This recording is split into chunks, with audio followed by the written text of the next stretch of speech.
Okey, Assalamualaikum warahmatullahi wabarakatuh. So kita dah masuk Kita dah masuk modul ke 7.5 iaitu modul 7 part 5 iaitu teknik-teknik asas tentang Adobe Illustrator dalam Adobe Illustrator. So ini benda-benda yang basic, tapi ada juga antaranya yang pretty advanced yang orang-orang user biasa juga tak tahu. So saya nak tunjukkan satu-satu lah. Alright. So yang pertama, ni benda yang paling banyak kita akan guna, iaitu view. Kita nak besarkan view ke kita nak kecilkan view. So cara dia, kita tekan control, kita hold, lepas tu tekan plus ataupun minus. Okay, kita pergi buat contoh. Okay, view ni maknanya view yang dekat artboard ni. Okay, bila saya tekan control, lepas tu minus, dia akan jadi kecil macam ni.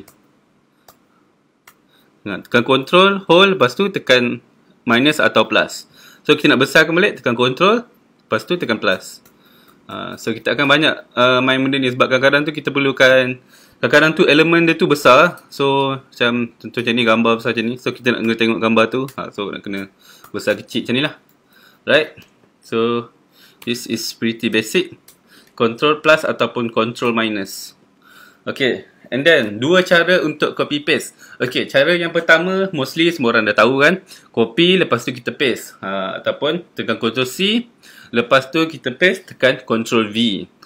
Okay, cara yang kedua ni saya nak tunjukkan, iaitu kita tekan kat keyboard tu, kita tekan alternate, lepas tu kita hold and then kita drag je objek tu ke mana-mana kita nak letak. Okay, contohnya macam ni. Okay, contoh objek kita adalah nombor telefon ni. Okay, nombor telefon ni objek kita. Right, so sekarang kita nak copy objek ni and then kita nak paste ke bawah. So cara dia, kita tekan alternate and then dia akan tekan sini, tekan alternate, lepas tu dia akan ada macam dua arrow macam ni. Maknanya dah trigger lah tu. So kita just tekan and drag dia ke bawah. So boleh lah letak mana-mana. Kalau nak letak dia nak sama lurus, tekan shift. Macam ni. Lepas tu lepas mouse. So kita dah dapat dia. Ingat start dia senang je. Okay, tekan dekat objek tu, tekan alternate, hold and then kita tarik. Okay, masa nak lepas tu, kita lepaskan mouse dulu tau, bukan lepaskan alternate dulu. Lepas mouse, baru lepaskan alternate. Kalau kita tak terbalik, contohnya kita dah tarik, lepas tu kita lepas alternate dulu. So dia dah hilang copy tu, maknanya dia tak copy lah. Dia jadi bergerak. So kalau in case macam ni, kita Ctrl Z je, kita undo balik. Kita Ctrl Z.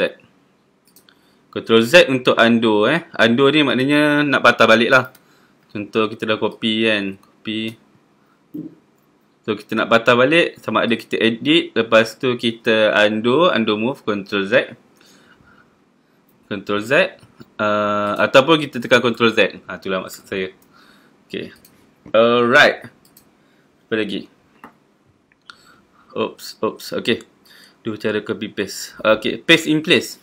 Paste in place ni supaya masa kita nak paste objek tu, dia duduk dekat kawasan, kat tempat yang betul-betul tepat. Dekat atas artboard tu. Okay. Contoh kalau kita copy cara yang biasa ni, copy lepas tu paste, dia akan pergi macam dekat bersepah. Contoh kita tekan Ctrl C, saya tekan Ctrl C ni. Okay, saya tekan kat sini lah. Edit, kita copy, lepas tu kita paste. Edit, kita paste. Dia akan pergi sepah macam ni. Kita nak contoh, dia nak duduk dekat tempat yang sama sebab kita nak buat dua objek. Biasanya kita guna benda ni untuk kalau kita nak buat bayang-bayang kat belakang ke, something apa-apa je lah yang kita nak kedudukan dia sama lah kiranya kan. Okay.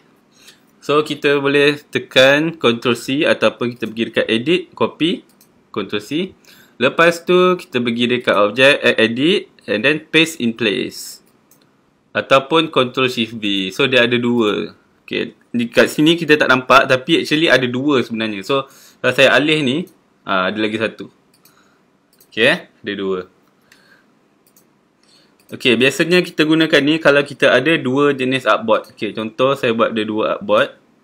Kita nak, bila kita copy ni, dekat artboard ni dia duduk dekat kedudukan yang sama. So kita kena guna tu lah. So Ctrl C, lepas tu kita klik artboard yang ni, kita tekan Ctrl Shift V ataupun pergi dekat edit, paste in place. Dia akan pergi yang exactly betul-betul sama tempat dia. Itu yang function dia. Okay, now saya nak tunjukkan function paste in front ataupun paste in back. Okay. Okay, contoh lagi kita gunakan nombor telefon ni lagi lah. Okay, contoh nombor telefon ni dekat sini. So, kita nak copy, Ctrl C. Lepas tu kita nak paste, tapi kita nak objek yang kita paste tu yang dekat atas objek yang asal ni. So, kita tekan Ctrl C ataupun copy. Copy, lepas tu kita tekan Ctrl F. Tekan Ctrl F. So, dia akan paste ke depan. Okay, ini biasanya saya gunakan kalau saya nak buat, ada dua color lah biasanya. Contoh, saya nak buat ni merah. Okay, and then saya akan alihkan guna keyboard je atas bawah. So, dia akan jadi efek macam ni. Lepas tu, contohnya saya nak bawa yang ni ke belakang. Saya boleh cut, Ctrl X. Cut. Lepas tu, paste in back. So, dia akan jadi ke belakang. Nampak? Macam tu. Ataupun cara lain, boleh juga kita klik dekat, contoh ni hitam. Okay, so ni yang atas punya.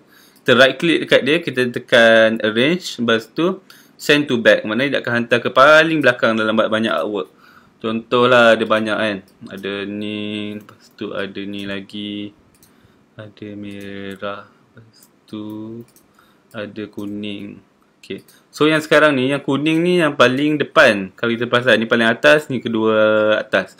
So yang merah, tulisan merah ni paling bawah. So kita nak alihkan kuning ni ke paling bawah. Kita tekan right click, lepas tu kita tekan arrange, and then kita tekan send to back. So dia jadi ke bawah sekali. Kalau kita alih ke sini, dia duduk kat belakang. Okay, next. Group and ungroup object. Okay, ada certain benda yang kita nak kena groupkan dia supaya kita nak senang alih dia. Contohnya biasanya nombor telefon. Nombor telefon, contohnya ada 3 nombor telefon. Okay. Contoh ada 3 nombor telefon macam ni. So, contoh kita banyak nak ubah dia. Macam kita nak ubah 3-3 ni, kalau ubah mesti ubah sama. Contoh size dia ke apa ke. So, kita malas nak select macam ni banyak kali. Ataupun bila artwork tu serabut, ada banyak gila objek dalam ni. Dan kita nak pilih dia tu macam susah. Macam ni 3, lambat. So, kita groupkan dia siap-siap. So, nanti masa kita nak edit, senang. So, cara dia, kita select all. Select mana yang kita nak groupkan tu. Okay, macam saya buat ni, saya klik satu. Lepas tu, saya klik shift. Lepas tu, saya klik lagi. Lepas tu, klik lagi. Okay, and then kita right click. Sorry. And then kita pergi dekat object. Lepas tu kita pergi dekat group. Ataupun Ctrl G. So dia dah jadi group. Bila jadi group sekali pun dah boleh gerak. Bila jadi group ni, contoh saya nak buat shadow kat belakang macam yang contoh saya buat tadi. So saya just tekan kat group. And then just copy. Lepas tu saya paste in back. Paste in back. Contoh saya buat warna merah. Then saya gerakkan je sikit. So dah jadi efek tu. Senang lah. Kalau kita nak besar kecilkan dia pun senang. Ni jadi kecil. Yang belakang tak ikut sebab dia ada 2 group yang berbeza dah. Sebab kita copy dia tadi. So ni group yang lain. Yang ni group yang lain. Okay. Lepas tu macam mana kalau kita nak ungroup dia. Kalau kita nak ungroupkan dia, kita just right click. Lepas tu ungroup. Ataupun cara yang kedua, kita klik dekat yang group yang kita pilih tu. Lepas tu kita klik dekat object. Lepas tu klik ungroup. So dia dah jadi lain-lain. Okay. Ataupun cara yang saya paling suka, contoh ni dah ada dalam satu group kan. Satu group. Tapi saya nak edit yang nombor 2 ni sahaja contohnya. Saya akan klik 2 kali dekat sini. So lepas tu baru saya klik lagi sekali. So dia still dalam group tapi kita boleh edit salah satu elemen yang kita nak edit. Contoh saya nak ubah colour dia warna kuning.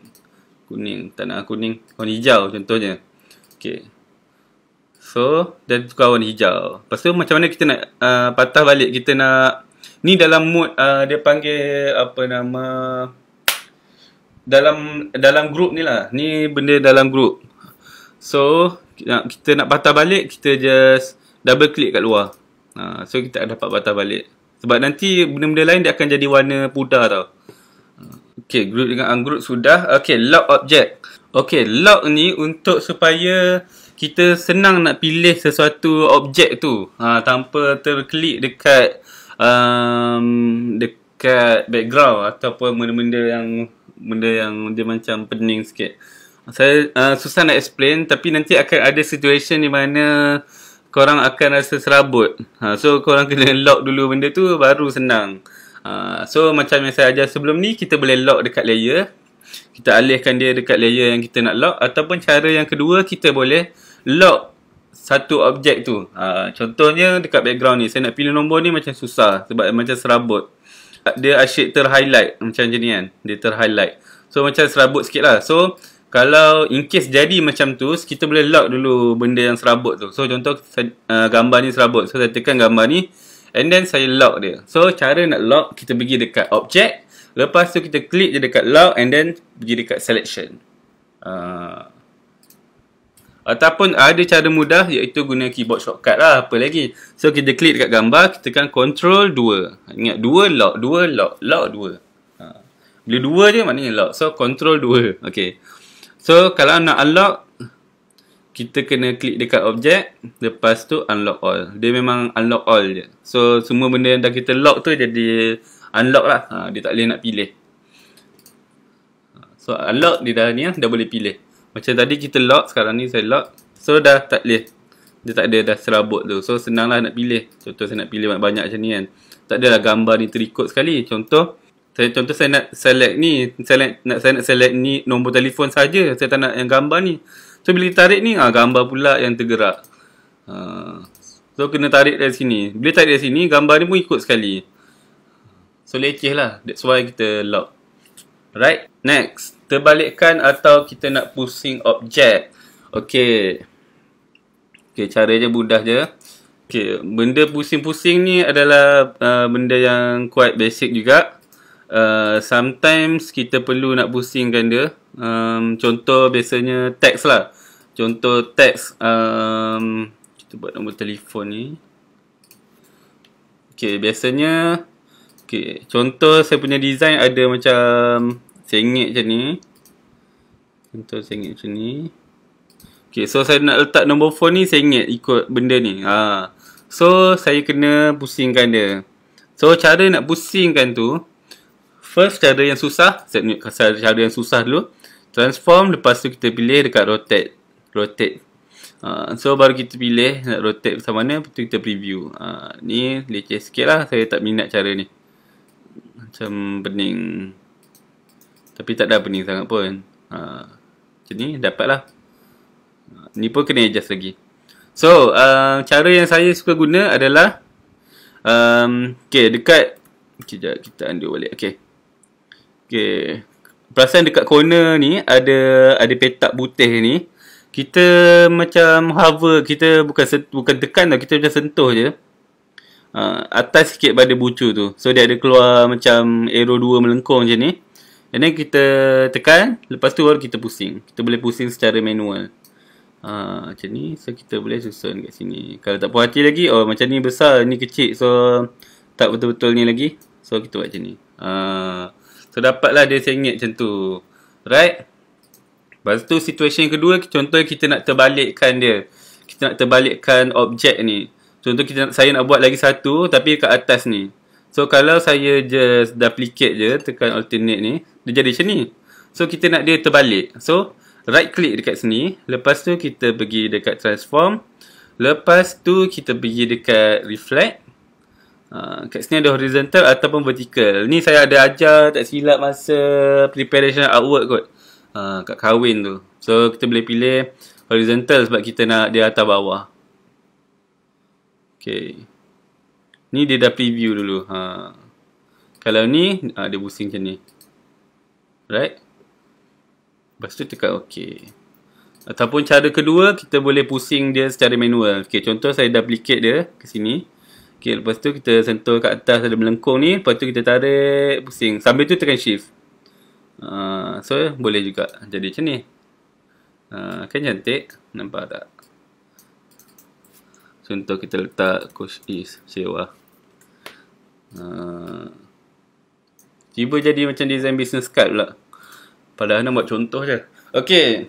Lepas tu, okay, ada banyak lagi sebenarnya function yang dekat transform ni. So ini korang boleh explore sendiri. Rotate tadi dah, reflect dah, scale ni untuk besarkan. Shear ni saya tak pasti apa. Kita boleh explore. Biasanya kita adjust sikit sini. Nampak. Oh, okay, dia jadi bengkok macam ni. Nampak. Dia jadi apa nama, macam menyerong.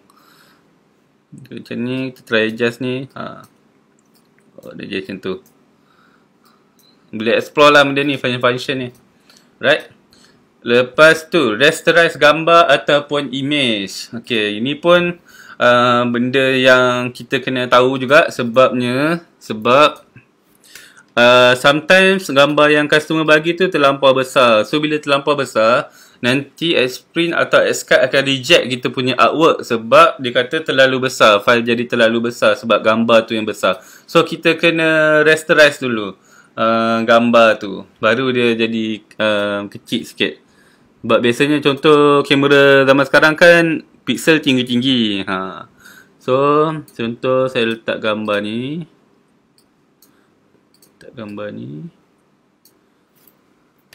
Okay, so cara nak rasterize, kita pilih gambar. Dia mesti gambar je yang boleh rasterize. Okay, boleh gambar. Kat sini dia tunjuk PPI ni, maknanya dia punya macam resolution je. Bukan resolution.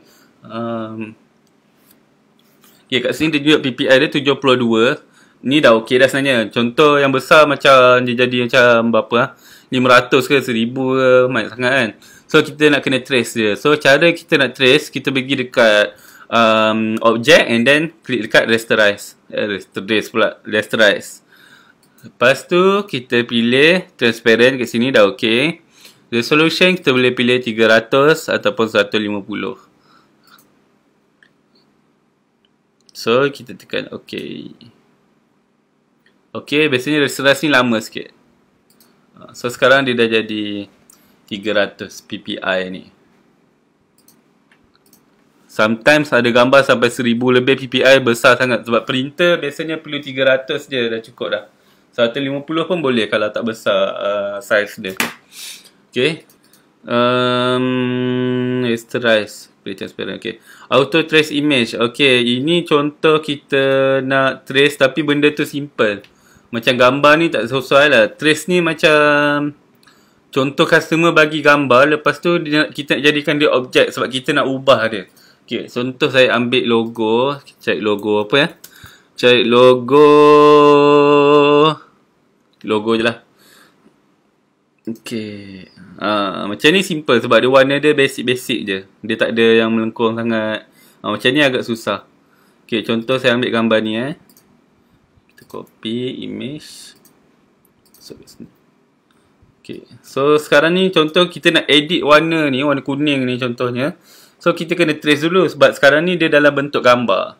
So cara dia, kita klik dekat gambar tu. Lepas tu tengok kat atas ni ada image trace ni kan. Okay, kita klik dekat arrow bawah ni. Lepas tu kita pilih. Ni kita kena try. Kadang-kadang tu ada yang okay, ada tak okay. Contoh kalau saya ambil high fidelity photo. Okay, dia jadi macam ni. Okay, ni okey lah ni maknanya. Cuma dekat font ni kalau perasan jadi pelik-pelik sikit. So kita lepas dah nampak macam okey. Kalau tak okey kita undo. Lepas tu kita pilih yang lain pula. Macam tu. Okay. Ni lepas tu kita klik dekat expand. Baru kita boleh ubah colour dia. Dia dah jadi vektor. Kalau ada macam titik-titik petak-petak banyak ni, ni maknanya vektor lah. Bila vektor, maknanya kita boleh ubah dia punya benda dia. Okay. Lepas tu, saya tengok note. Lepas klik expand, okay. Klik arrow putih untuk ubah colour atau delete element. Okay. Contoh tadi kita kata nak tukar warna kuning kan. So, kita kena klik dekat arrow putih ataupun tekan huruf A dekat keyboard. Lepas tu pilih yang mana kita nak tukar tu. Contoh yang ni. Okay.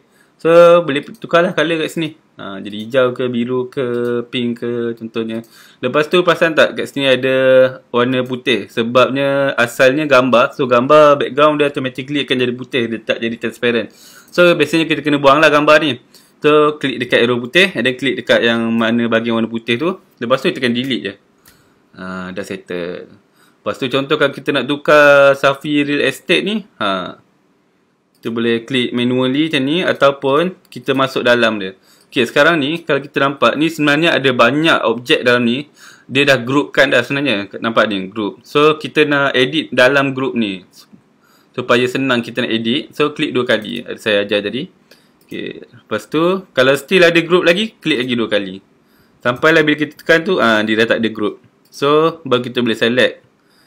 Contoh kita nak buang Safi Real Estate ni. So boleh select, baru kita boleh delete. Kenapa kita kena edit dalam group? Sebab masa kita select tu tak adalah terkena sekali benda-benda lain yang dalam design kita. Contohnya macam flyers kan serabut sikit. So tak naklah macam nak kena antik banyak sangat benda. So tekan sini, lepas tu delete. Lepas tu kita boleh klik dekat luar 2 kali. So dia dah dapat dah. Okay, so saya rasa itu saja untuk benda-benda yang basic ni. Kalau ada yang benda yang saya tertinggal, tolong beritahu dekat ruangan komen. Nanti saya tambah dekat video yang advance punya teknik AI, advance teknik AI saya akan masukkan. Kod saya ada lupa. Designer Pro, boleh tolong komen kalau ada yang benda yang saya tertinggal ataupun ada tersalah ke. Okey, saya rasa itu saja untuk video kali ini. Assalamualaikum warahmatullahi wabarakatuh.